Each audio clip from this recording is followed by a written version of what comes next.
If you're watching this video, it's pretty much a given you know what the Nintendo Wii is. But what you might not know is the Nintendo Wii is one of the most soft-modded systems of all time. I'm working under the assumption you probably know what an Iceberg format video is. If not, where have you been for the last 2.5 years? So without further ado, this is the Wii Homebrew Iceberg. The Wii. Now, this intro is relatively self-explanatory. The Wii was Nintendo's 7th generation home console that was set to compete with, the Xbox 360 and PS3. But the Wii was relatively underpowered when compared to those two consoles. But when it comes to sales figures, the Wii sold considerably better than its competition. The Homebrew Channel. The Homebrew Channel is a loader that was developed by Team Tweezers in order to load homebrew applications and such. The Homebrew Channel has a variety of different features and stuff that you can use. Like, you can customize it, add themes and whatnot, customize it to your heart's delight. Me personally, on my Homebrew channel, I have a Half-Life theme on it, and it's goated. USB Loader. USB Loader is a USB ISO loader for loading Wii games and stuff like that. Its GUI is really similar to that of the Wii's. That's about it. Letter Bomb. Thanks, mailbox. We just got a letter. We just got a letter. We just got a letter. We just got a letter. Wonder who it's from. Letter Bomb is an exploit for the Wii that uses the Wii's message board feature to soft mod your Wii. Letter Bomb is one of many exploits used to soft mod your Wii. We'll get more into some of the other exploits later in the Iceberg.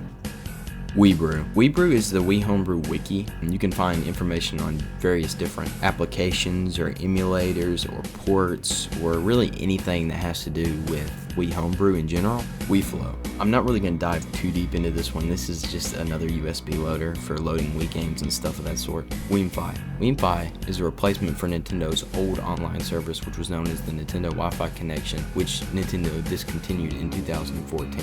Wiimfi originally just started as a replacement for Mario Kart Wii servers, but has now restored online functionality to over 500 games. Project M.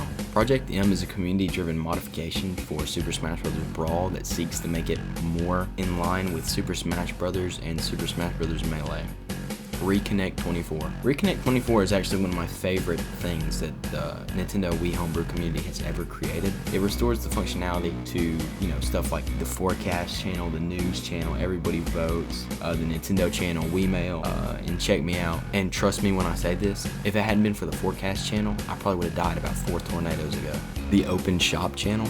The Open Shop channel, and I should have put / Homebrew browser, is an application that allows you to download Homebrew straight to your Wii without having to use an SD card and a computer and all that good stuff.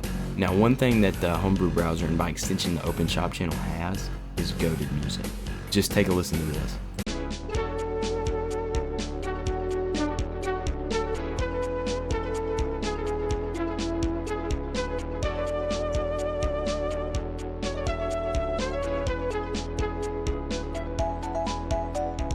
Straight to Hacks. Straight to Hacks is an exploit for the Wii that uses the end-user license agreement. Unlike Letter Bomb, it only requires that you have a Wii and a working internet connection.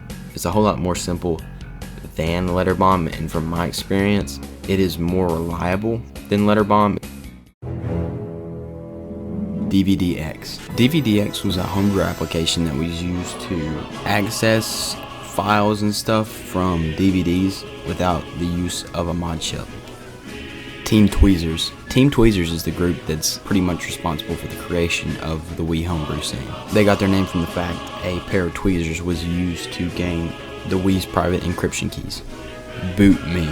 Boot Me is a system created by Team Tweezers to enable complete low-level control of the Wii. WeLink 24. WeLink 24 is another revival service similar to Reconnect 24, but it brings back a lot of the Japanese exclusive Wii channels and stuff.